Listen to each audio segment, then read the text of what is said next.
So for me, my ethos was if you're not gonna book me in a venue, if you're not gonna like allow me to come, I'll hire the venue myself and I'll book myself.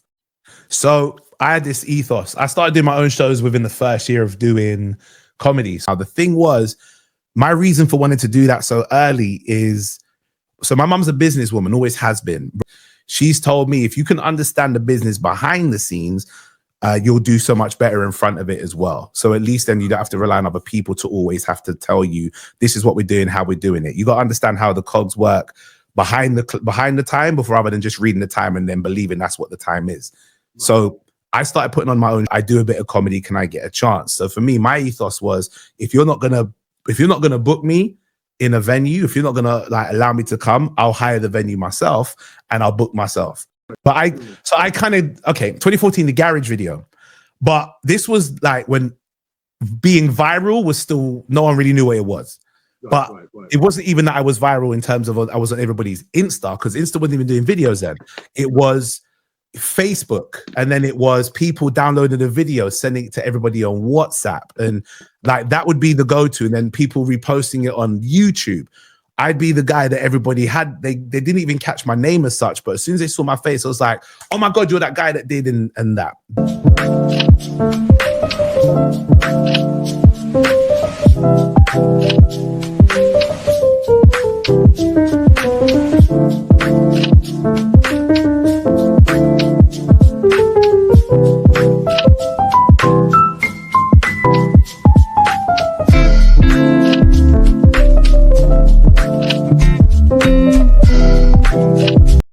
Guys, welcome along to another edition of Behind the Funny, and this week's guest we have the wonderful Ori Styler. First of all, Ori, how you doing, sir? I'm good, sir. How are you? I'm fine. Where are you? I'm in my studio. Sorry, my brother. What?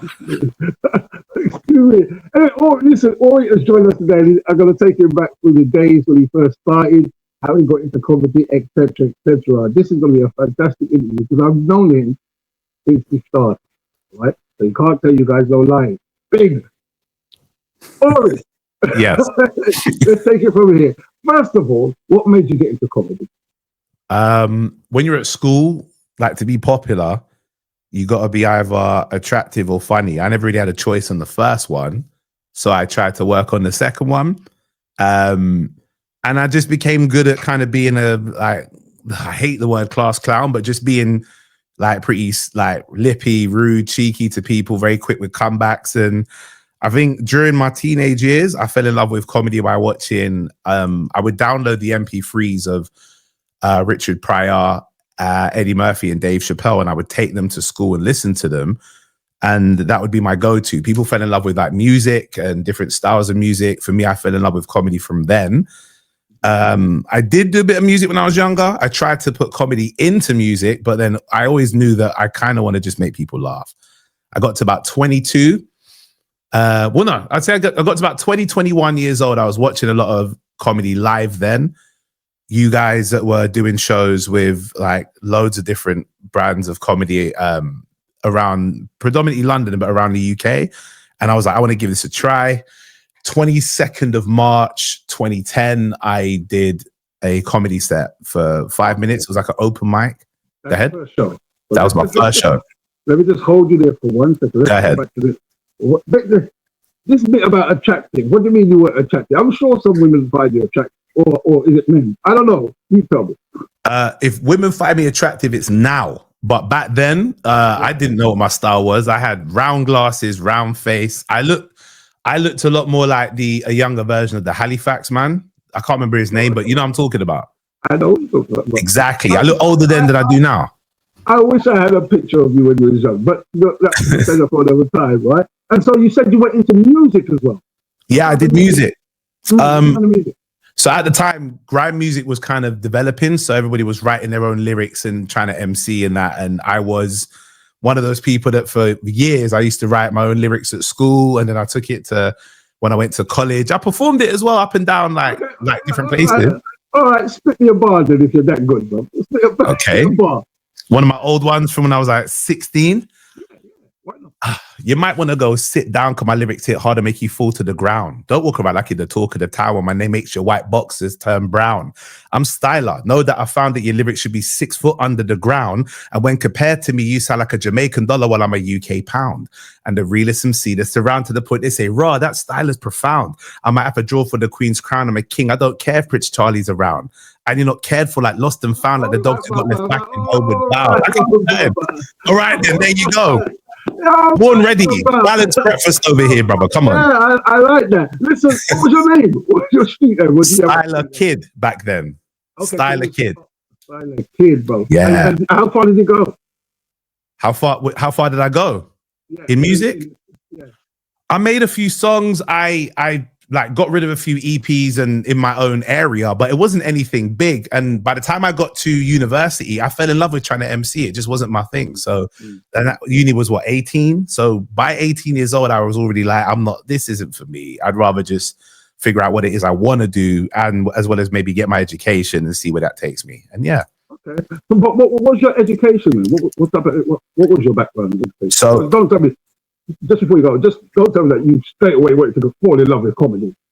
You must have had an education, different path first. So I think I went through university. I always loved comedy from young. I wanted to do comedy, but my mum wasn't going to let me just do that, as you can imagine.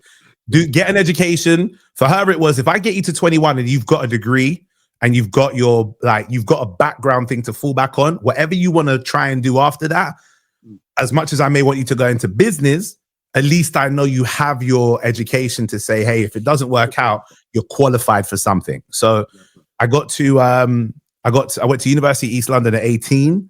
I dropped out of that uni. I was doing computer games technology. So for me, I love gaming, as we all know, but computer games technology is just a glorified way of saying programming, which is not the easiest and most fun of topics or subjects to study, but it's still very necessary. For those over the age of like 40 or 45, that just went all over their heads, bro. Coding. What are you talking about? There you go. So coding and all of that stuff. For a lot of people, it isn't for them, and I get that. And for me, at 18, I was more in love with the kind of the creative side of designing designing video games in terms of storyboarding and such and so on. But when it came to like the basic knowledge of coding, I have a good understanding of it, but I wasn't interested in it.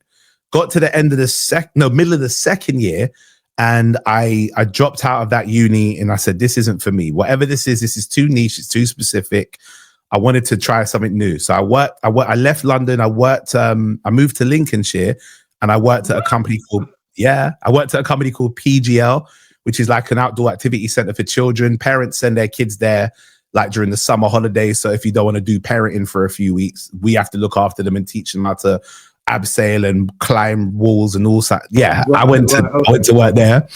I come back, studied marketing at Middlesex University, which again, a lot more my speed because it fits in with anything that you would like to try and market and sell. You have an understanding of the industry of selling things. And then, I started comedy around the same time that I started my marketing degree. So it kind of went hand in hand. Hand in hand. Lincolnshire, was you the only brother in Lincolnshire? Where I was, this little village called Caythorpe. Yeah, I was, definitely. Man, oh man. And well, that was cool. They're friendly up there. Friendly enough. I mean, you're working for PGL, so you're living on site at PGL. Oh, I just want to hear you for a sec. That's all. Okay. I was saying at PGL, you work with, people from all over the country were at each individual PGL site. So we were situated in different places. So it's people from everywhere. It's not just people from that particular area. People from Wales, Scotland, all over England, some from Northern Ireland that would come over. They would work for this company, like doing outdoor activity stuff. And it was great. So you never really felt like it was the area that you were around. It was just people from all over this country. And but I was the only brother that was there. There was another black girl that was there from London as well, if I remember. But generally speaking, I was the only brother that worked at that place. And yeah, I felt it, but it wasn't too crazy. It was all right. Everyone was cool. That's good. That's good. Okay, let's talk about your first gig. Okay. How did you get the gig? And how did you feel before the gig? So at the time I was selling these little t-shirts that I used to make. called I Smileware. It was like just a little side hustle I tried to get off when I was at university, wanting to do marketing. And this event called Greenlight was happening in West London. I'm from Northwest London, so they're down the road. And it was on. I'd seen like them do a couple of them before. I reached out to them to see if I could sell t-shirts there. They were like, yeah, you can come do that. But they also knew that I wanted to do comedy. So shout out to the organizer, his name was Kaya. He was like, bruv, do you want to do 5 minutes? I said, oh boy, I don't know, boy. I don't know. You're asking me on the day, bruv. And I said, I'll give it a try. And I went and did 5 minutes. It went as well as you could expect. Somebody who's got a bit of natural charisma, loves comedy, is going to go as well as you expect. A few bit of laughs, nothing crazy, but enough for me to go, no, I want to do this. I want to get better at this and practice this. Somebody at that show came up to me, said, I've got a little open mic that's also going on tomorrow if you want to come up. And this was in Harrow, closer to where I am, because I'm in Northwest. I'm in Wembley at this time. So I said, I'll go and do that. Cool, no problem. I go to do that as well. The next day, I'm like sick. 2 shows back to back. I'm just getting the bug and getting like the feeling of this, and it just kind of went on from there. I was like, no, I want to keep doing this nonstop. This is me. This is a bit of me. So yeah, that's how it started. Mm-hmm. You must have had experience where you we call it dying. You must have had a dying experience, or have you not had one? No, I've had dying, yeah, definitely. I think everybody has. I think it's just to different degrees. Some people have died a lot hard. I'll be honest, my deaths have never been as harsh as some. There's not been like a boo off the stage die, but there's been shows where I've been on and it's just not really, it's not hit.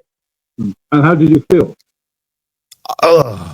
In that moment, it's awkward. No, I tell you what. Back when I was younger, dying for me would be the thing you're trying to avoid. Now, like, if you have a show, which I don't die now, but you have shows where it doesn't go as dynamic as you would like it to go, and it feels like dying because you know what you're capable of doing.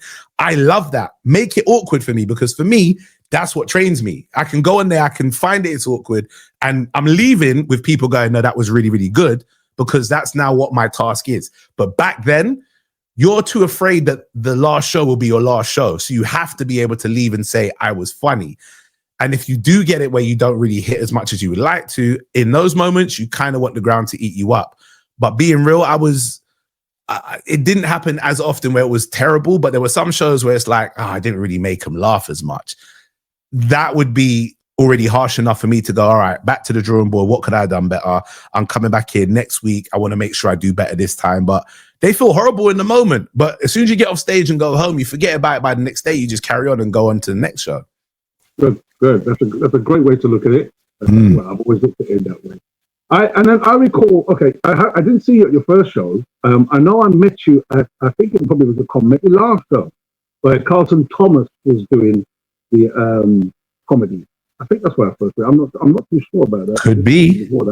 It could be. You remember Carlton Thomas doing Comic We Laugh? Right. Yes. And up in by Harrow. Yes. Some in Harrow and some of.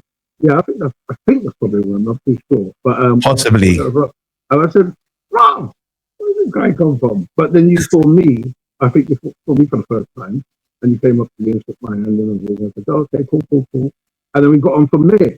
Then you started to do your own shows. How did that come about? So I had this ethos. I started doing my own shows within the first year of doing comedy. So 2010 So I started March in doing stand-up, and then by September, I'd approached Liquid and Envy in Uxbridge because I was already a resident host for their nightclub events there. I approached them and said, look, listen, can I try and put on a comedy show once a month here on I think it was a Friday before your nightclub night? And they were like, cool. That was my first one that I ever did. It was called the I Smile Show, again, off the back of the t-shirts that I was selling. I would host it, and then I'd bring on other comedians to come and perform. Now, the thing was, my reason for wanting to do that so early is, so my mum's a businesswoman, always has been. Rather than in entertainment, she's always been business orientated. She's told me, if you can understand the business behind the scenes, you'll do so much better in front of it as well. So at least then you don't have to rely on other people to always have to tell you, this is what we're doing, how we're doing it. You got to understand how the cogs work behind the time, before rather than just reading the time and then believing that's what the time is. So I started putting on my own shows then for that reason, one. And reason number two, especially 2010, 2011, it definitely wasn't as open now for everybody to just jump on somewhere and say, look, I do a bit of comedy, can I get a chance? So for me, my ethos was, if you're not gonna book me in a venue, if you're not gonna like allow me to come, I'll hire the venue myself and I'll book myself. So that was always my ethos at the point. Now, Liquid weren't running any comedy shows, but periodically after that, it would be that I did those shows, that I put on shows in shisha bars. Afterwards, I know that. Well, that was, do you know what it was? Somebody hit me up after seeing me put on a show somewhere or perform at one of their shisha bar shows and said, look, oh, this is great. Could you how would you feel about trying to do other shows here? And I said, I'll put on one. And I started to put on like one a week, and then it'll be 2 or 3 a week in different shisha bars. I was always the go-to guy for it. And that was called Funny Heads. After about a year and a bit of doing that, bare minimum money, like it was like pennies, and also for the expectation of what the shisha bars wanted against what they couldn't provide for us, i.e. a stage. They couldn't provide even barely microphones and a speaker. I was like, this can't run. You remember? Well, you remember exactly. Yes, I remember it well. Yeah. Okay, Man, so I'm performing in front of people that look like they're high, but. Well, this is exactly that. But I mean, again, it's the trenches. These are the places where you went to. For you, you'd already been established as a comedian. For me, I'm still figuring it out. So I'm learning about the dynamic of performing, one, and two, I'm also learning about the hardest audience to work in front of. So when it comes to an easy audience, I've got a meeting out of the palm of my hand. 2012 in November, I created Comedy Mania. So this is 2 years in, two and a half years into comedy. I said, rather than me doing these shisha bar shows, I'm now going to do a proper comedy show where I go to a venue with a stage, with PA system and sound, where I have a stage manager and a team and so on. We're going to put on a show, and we're going to now do stand-up comedy in this sense, where it's properly in a venue, like how comedy's supposed to be. That's 2012. We're now what? 2025. So Comedy Mania is 13 years ago that I started that, and that's been the great kind of steady climb for a place for me to perform, whilst also trying to figure out myself as a comedian doing comedy around on the circuit. So that was the whole reason of getting into shows. If I can't always get booked, which you can't, especially if you're competing against 20 other men trying to get on the lineup, then I'll put on my own show. And rather than wait for the people to see me somewhere I'm waiting to get booked, I'd rather bring the people to me, if that makes sense. But that's a great. I mean, I started doing that ages ago, but it's only now, believe it or not, that we're taking it seriously in terms of the business side that your mum gave you when you first started. Which is great, because I'm from a different era. Our parents didn't have that kind of vision as your mum had. I don't know what era your mum did. Your mum's. I was going to say this. I'm going to cut this bit out. I'm going to say your mum's probably the same age as me. No, she's older. She's older, P. Oh, yeah, my mom's older. I'll put it in perspective. My brother, the brother that's the next age above me, right, is 10 years older than me. I'm the baby. And how old are you? I'm 37. So my brother's 47. Oh, wow. Okay. So, and I've also had, I mean, may God rest his soul, I had a brother who was older than that, but he passed away before I was even born. So even, I'm telling you, age-wise, if everyone was still around in that, I'd be the baby. Do you understand what I'm saying? So hold on a minute then. Your mom's a veteran, so when did she get? All right, this is one thing you're not going to say, because if she sees this, she's not going to be happy with you, P. You can't put no age on her that then gives a clarification or a word on her that makes the age sound like that. A veteran sounds mad old, and she's still a killer. So I just want to clarify, Mum, if you see this, that was the words of Sir Peter Francis and not of Ori Styler. What did I say? She's a killer. I said, you know? I'm sure I did. That kind of veteran, yes. That's the veteran that she is. So don't press the buttons. I got you. Is your mum still with her? Yeah. Oh, man, I'm still alive and kicking, moving like she's young and everything like that.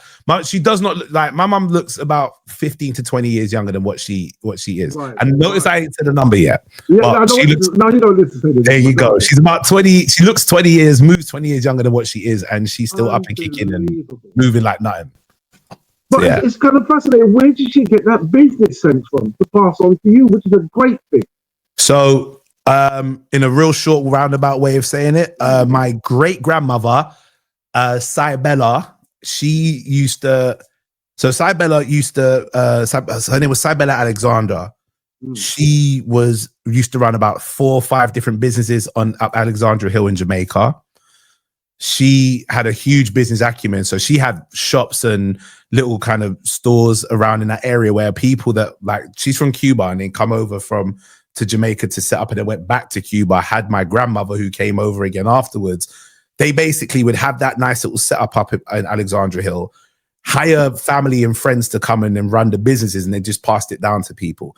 My grandmother when she left Jamaica to come to the UK, she was just like anybody around that Windrush era. She was the ones who was doing like working as an Avon lady as well as working as a nurse and so on and so forth. And then in warehouse and that, she would be. My grandma was a hustler, but then also knew how to not spend money but hold it. My mum probably got her acumen from her grandmother, my great grandmother, and then also just passed it on down to me. But everybody above me had at least some kind of hustle or way of holding on to money and making sure they can live good and look after their people around them. Always above me has always had that. So I think that's probably where it's come from. Oh man, kudos to your veteran killer mother. Thank you very much. Yeah, it's just part of the great knowledge. So wow. Okay, so you go back to comedy, you're doing your own shows, and then you got spotted. I guess so. Yeah, you got spotted. Not to this one now. You've been spotted twice or at least 3 times. What happened when did it change your life? When I say spotted, I mean obviously management got hold of you. Okay, management didn't get hold of me until. So all right, 2010 started comedy. I'm gonna say 2015 is when I had the first person to manage me, Nicole from Dual Management. She wasn't comedy specific. She was more somebody who managed different people who were into, it could be like celebrities or who were doing like celebs go this, or like what you would like. She's like be a great influencer management person at the early days of influencers. And the reason she spotted me is in 2014 when I did the garage joke where I'm talking about yeah. This is it. So even by then, all of that. Even I know it. even by then, I wasn't under management. The reason why they asked me to come down is my friend, shout out to Derek, aka Clencher. He worked at the BBC.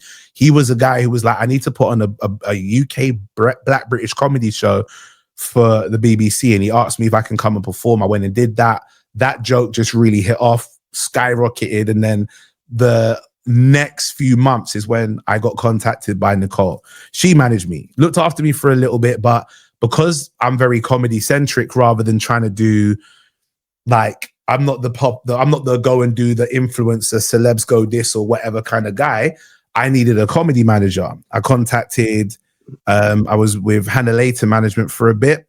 After that, she looked after me for a few years up until 2022, I would say. So about 3 years up until 2022, 2023, change management. Then after like you get to a point of as great as your manager can be, there are also some things and directions that they might go that you're like, I don't know if this is going to be good for me. I kind of need someone who's either a bit more this or can maybe help me with that, or I feel like I've hit as far as I can go with you. So I went to move on to someone else who I was like, okay, I feel this can elevate. And then so I'm on if officially comedy management, I'm on my second in the 15 years of doing comedy, but my third management overall. But yeah, this was you're saying spotted. It wasn't someone saw me at a show. It was I'd already developed my own hype from all of that stuff from the UK garage comedy like sketch that I did. And that's when people were like, who's this guy? Let's get him on board. Let's chat to him. And yeah, it was more, I wasn't spotted. It was more, I was in your face.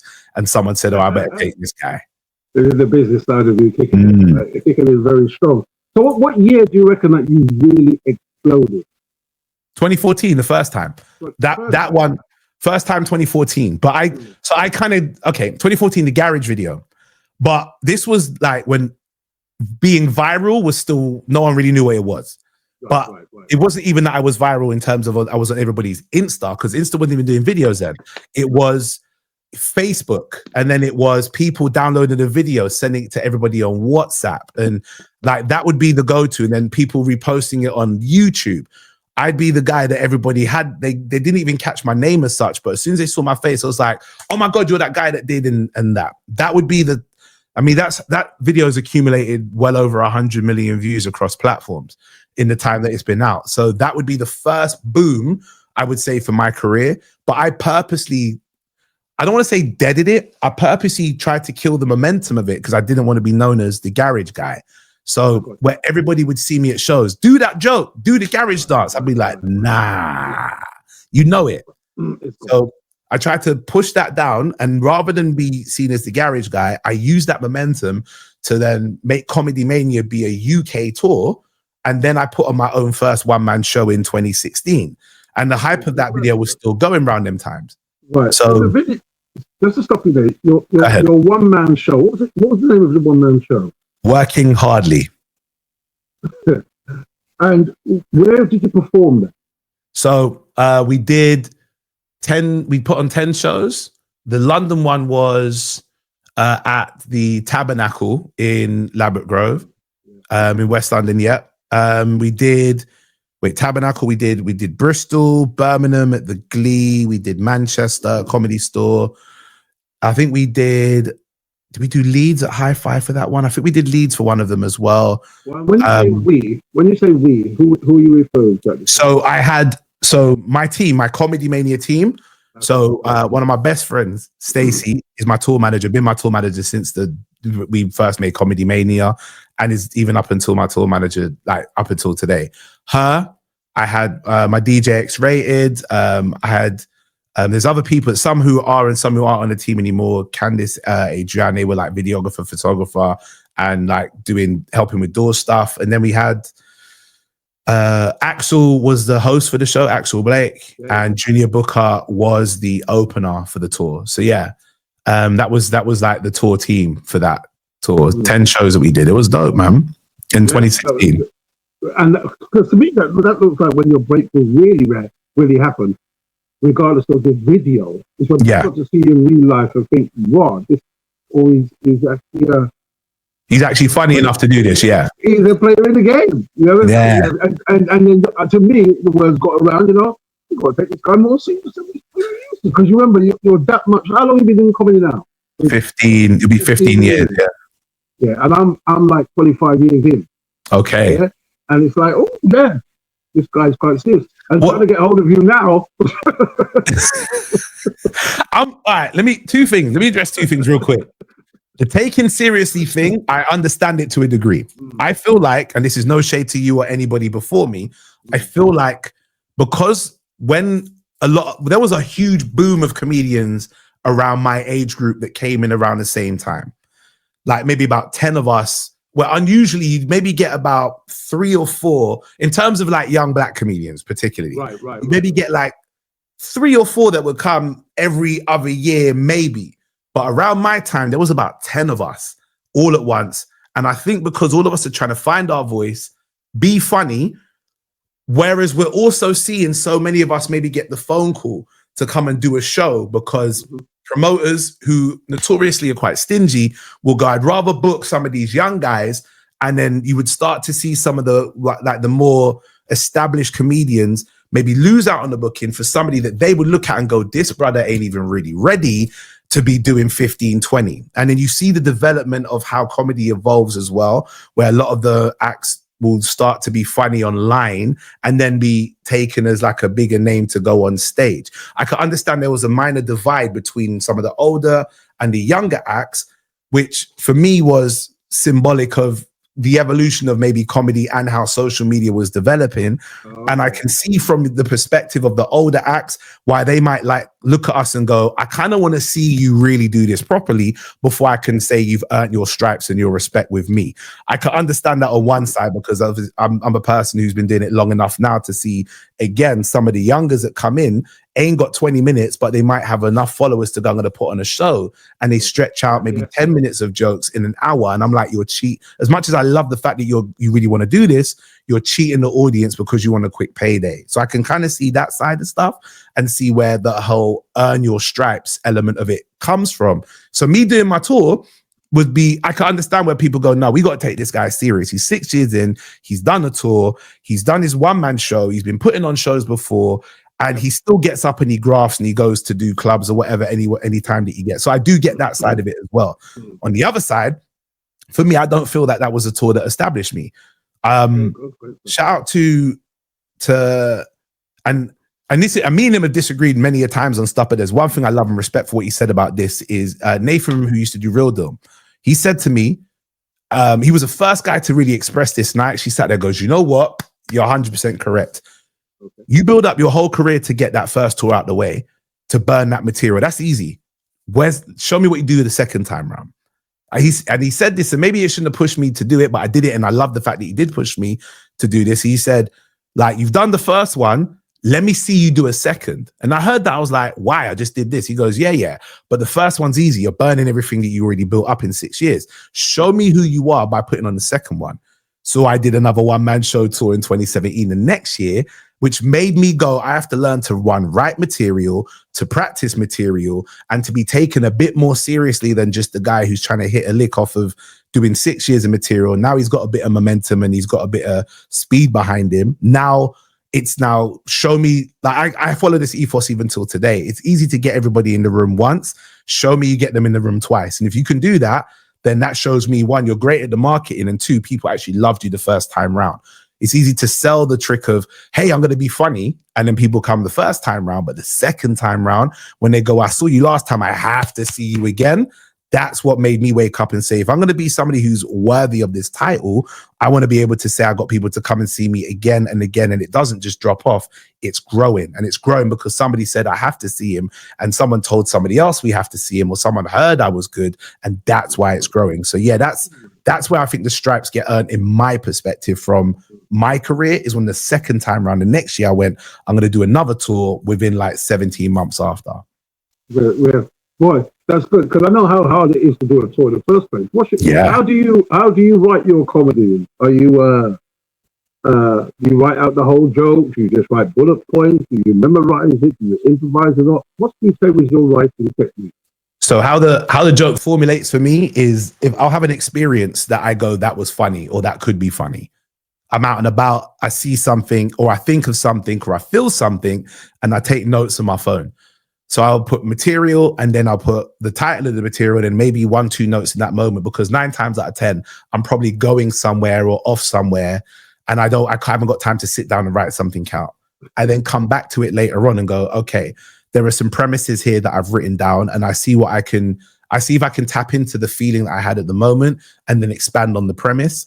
If I can do that, then I'll write out the joke pretty much, not word for word, but kind of like pointer for pointer, and then I know how to link it for myself, and I try it out on stage, and then I'll come back and I'll edit bits and pieces which didn't work. That's how I kind of formulate the jokes, but they generally start from me thinking that would be kind of funny. And it could be what I've seen in the news. It could be something that's happened at a family function, or when I go to church, or when I'm out with like my friends, and I just note that down. I come back to it later on when I can sit down and go, all right, I'm in the writing mode, if that makes sense. So would you say you're a risk taker?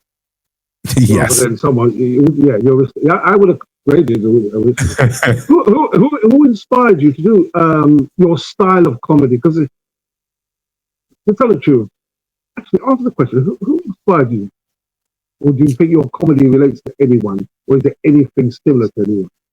Oh, there's probably loads of people that my comedy is very similar to, or that my comedy might resemble, just because no one's 100% unique in that sense, where you go, no one's like me. If someone's a one-liner comedian, you can go, well, that's a one-liner comedian. It could be different types of one-liners, but yeah.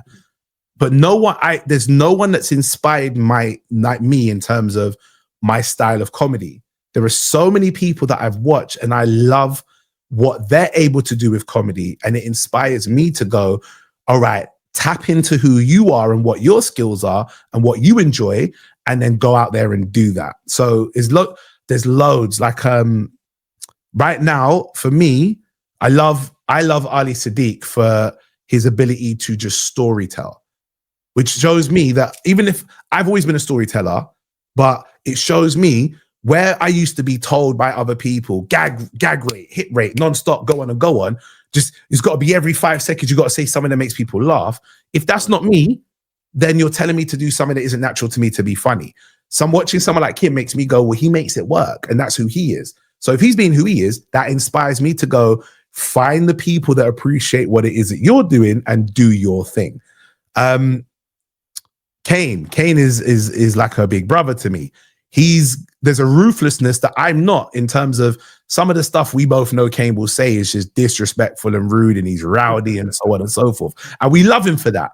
It doesn't inspire me to be disrespectful, rude, and rowdy, but it shows me that the rawest of you is okay, no matter how wild it looks like when you're on stage. So just be raw and rowdy and have fun with it. And if you know you're good at being yourself, just do that. So it's like you take little elements of when people have their quirks, and you don't try to do their quirks, but you accept that they've said, this is who I am. That reminds me, just continue to be who you are. That's where I'll get my inspiration from, watching anyone who crafts this art, because I love the art more than I love the idea of how it's delivered, and crafting it for yourself, for how you should deliver it for yourself. That's what's more important.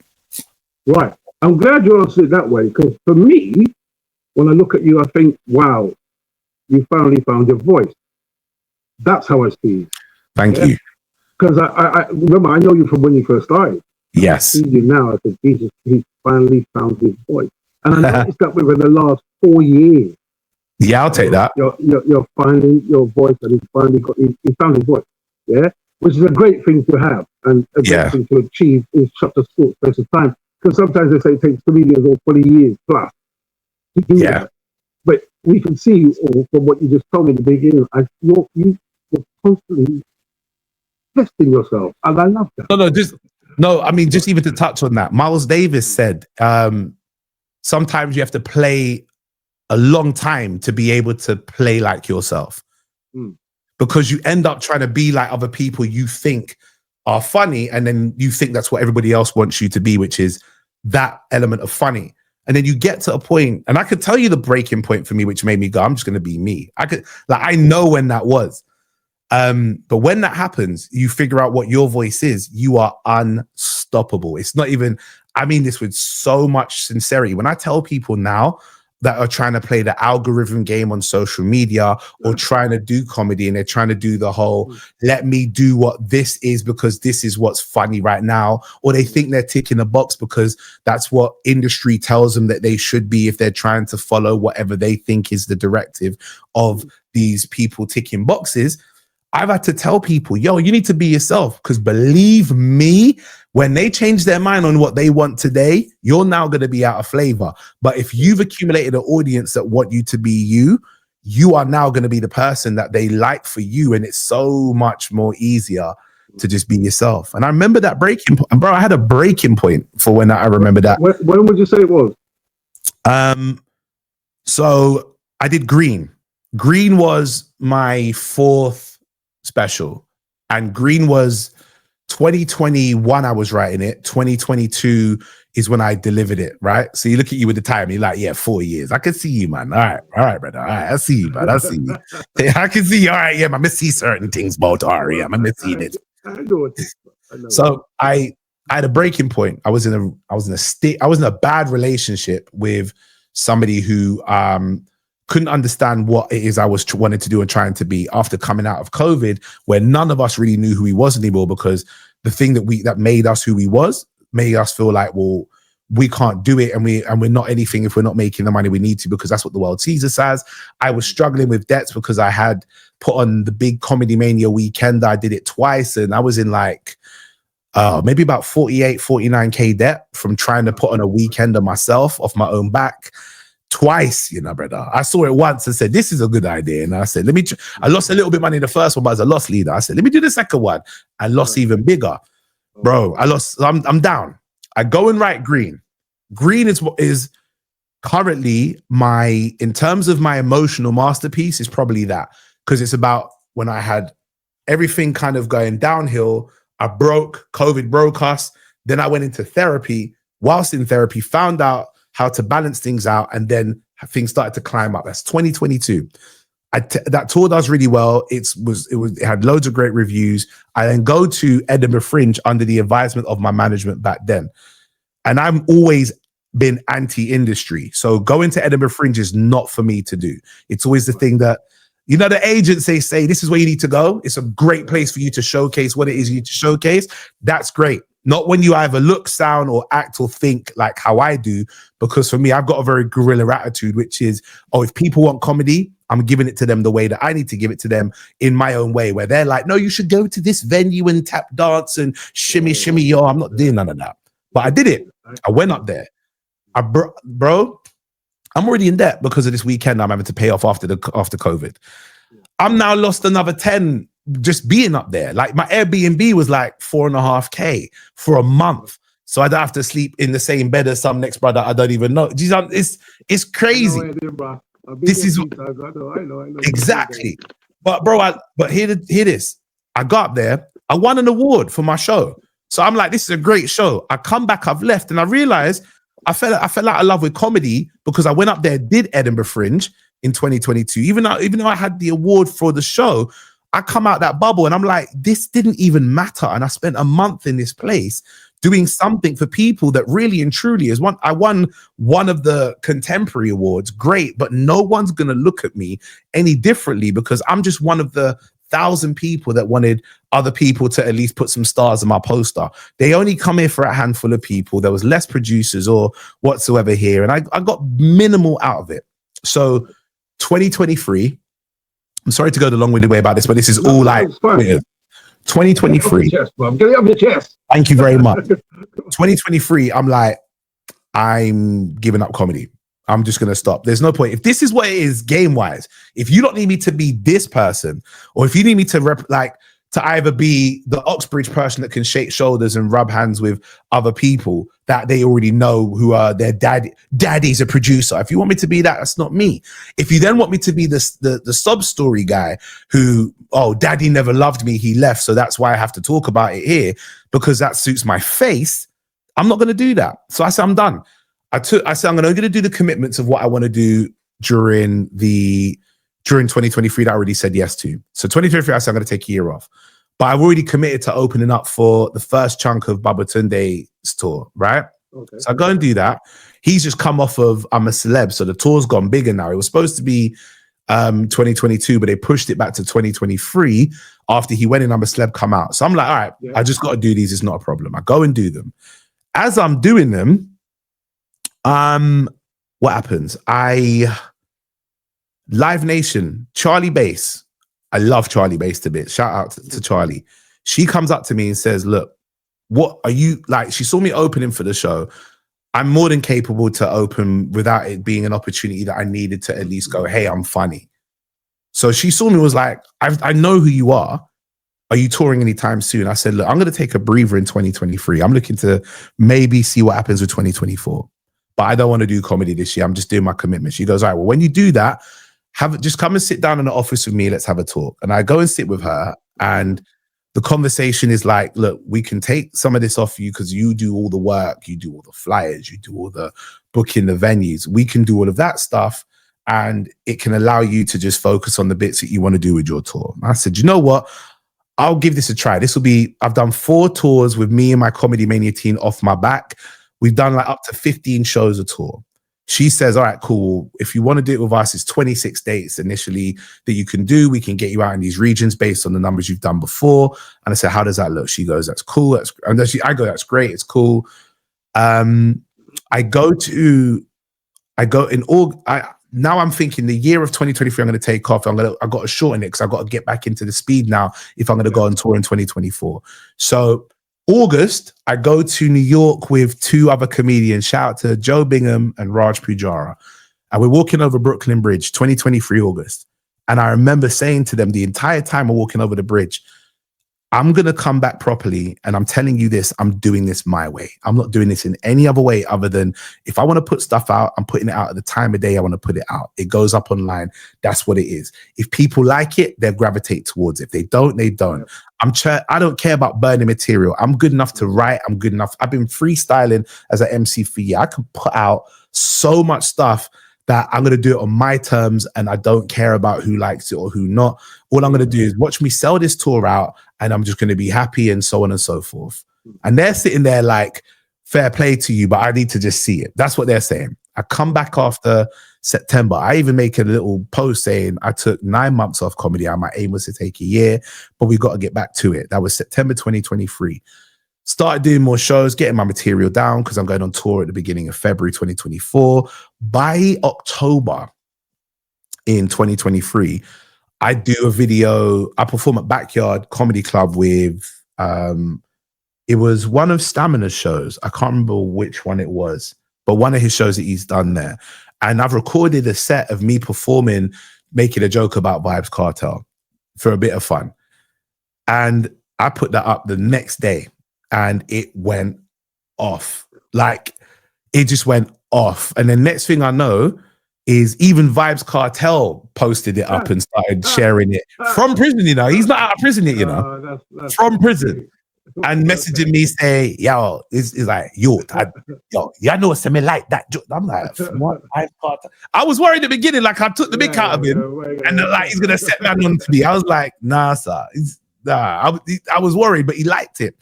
Then I started, then all of a sudden, tour tickets started selling. Gone. We added a few more dates before we even started in February.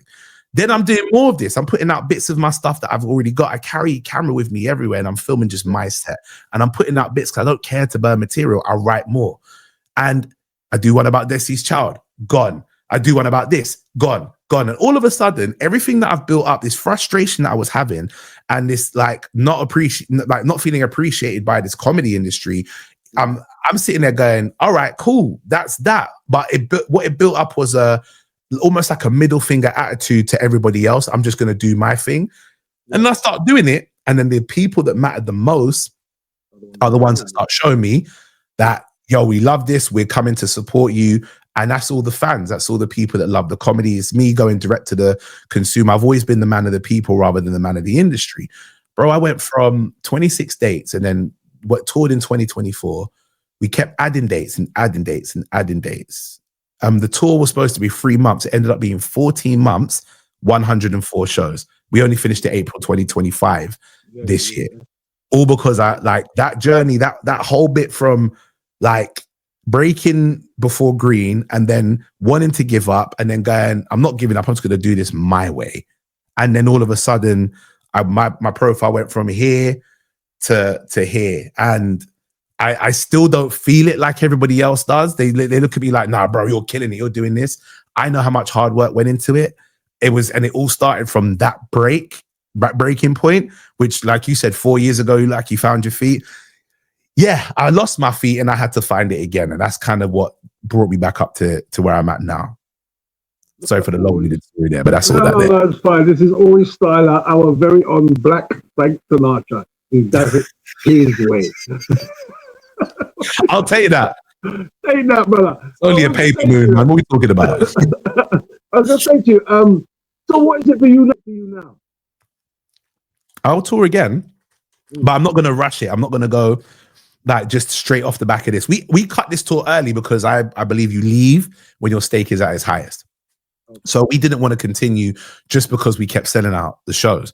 So we it's funny, I didn't count this until after, but after the tour was done, we counted, it was like over 30,000 tickets on the tour that we sold. Right. And I'm like, that's amazing. We could have done more, but I want to stop now because I have other things that are going on. There's one announcement I cannot make now, but hopefully by the time this comes out, it will be pretty clear as to why.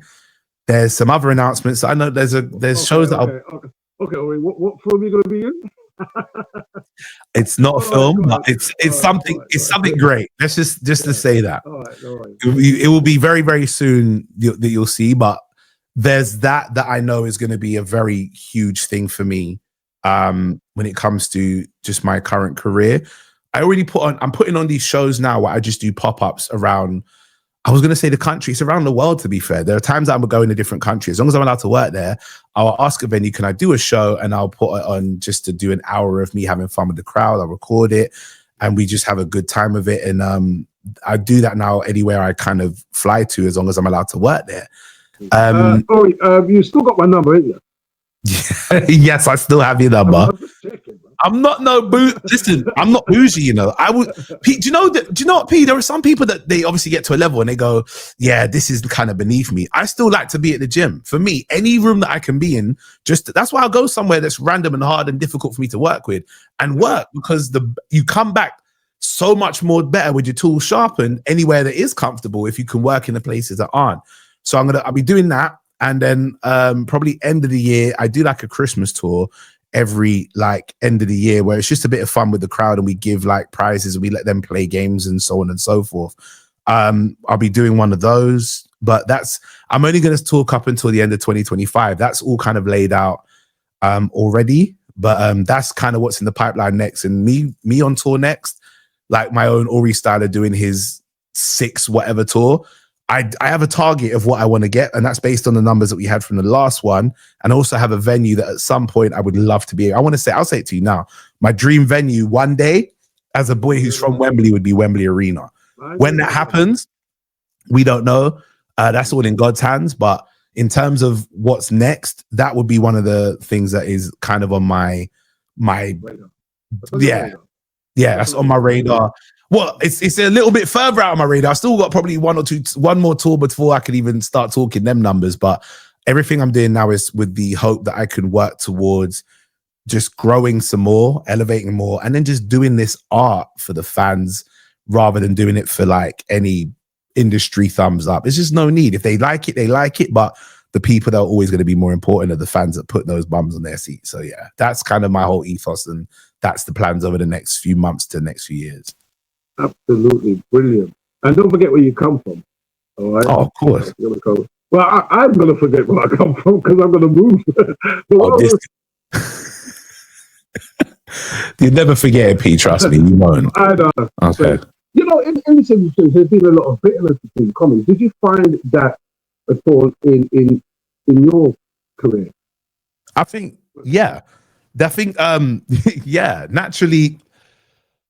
But all right, so I have a take on this, which is going to sound like I'm being diplomatic, but I really do stand on this. Not everyone's supposed to like everybody, and that's going to be the same in comedy. We're people that have the same craft, the same art, but we're still people that we might not like one person's morals, one person's way of doing things. In terms of any huge, big problems, I've not had any of that. I've had people that I know that I just don't get along with, or they don't get along with me, and it's not even an arrogant thing when I say this. Often when that happens, it's not because I've done anything to them. It's more so we just don't gel. Or they might have done something to me and I don't respond in the same said way. I'm quite a passive person. However, there are times where I've had to check my own, and this is what's enlightened me to grief with anybody else. There are times I've had to check my own feelings about other people that doesn't come from them or anything that they've done. It comes from me not being happy where I am. COVID, for example, was a hard time for a lot of us. We couldn't figure out making ends meet and so on. But I see some of my peers, they're finding their lane. It's like, oh, sick. You're doing this thing. You're doing that thing. Kudos to you because that's sick. But I'm now feeling like down because I'm like, I can't seem to get it popping. Or I see even up until like a few years ago where you're like, what am I supposed to be doing? I'm watching other people get it together and I'm sitting there going, but I still feel like I'm brassed. I've helped as many people as I could. And I didn't know what the outcome is of me trying to get myself in front of this and I'm falling behind. And you realize that when you get past that point, and I'm well past it now, like I'm in like 15 years of getting to this point, and it not looking like it was ever going to get to this point, you get to a point where you're like, oh my God, it all makes sense why the journey had to be hard. You then start to look back and understand why other people may be in a frustrated place. Other people might have looked at you sideways or dealt with you in a particular way. And it's never because there was anything necessarily personal with you. And if there is, and I don't know about it, it couldn't have been that deep. Because if I'm personally got a problem with somebody, I'm talking to you. If he ain't got a problem with me directly, I just sometimes find that because I felt this myself, it's not to do with me, it's to do with them and where they might be at. The same way that when I've been in a bad place and I'm looking at some of my peers just get it popping, some of my peers even that I'm close with talking to me about, yeah, blood, I just bought this new car, and I'm sitting there like, I'm trying to figure out my next mortgage payment. And it's never a frustration on their side, but it gave me the ability to have grace with other people that they might have not liked certain things or certain ways that I might be, or even when we're both not in a good place, but they're able to see me figure it out and get it going and just be able to get back to black again. They might just feel a way about that, not because anything I've done, but because where they're at inside. Once I learned that that's a real thing, and it's never ever really to do with you if you're not really anyone doing anything to anyone. Once I learned that, I was like, yo, I actually have no problems with individuals at all. I'm always the guy that looks at how the industry can try to make us all go up against each other. Do you see what I'm saying? Agencies try to nearly pitch their act versus you, or make you feel like you're not good enough because you're not their act, and then you compartmentalize that into does the act that's supposed to be my friend think that? And it's not. It's always agency. It's always kind of industry that want to push up some other people. And for them to do that, there has to be some people who get stepped on for that to be the case.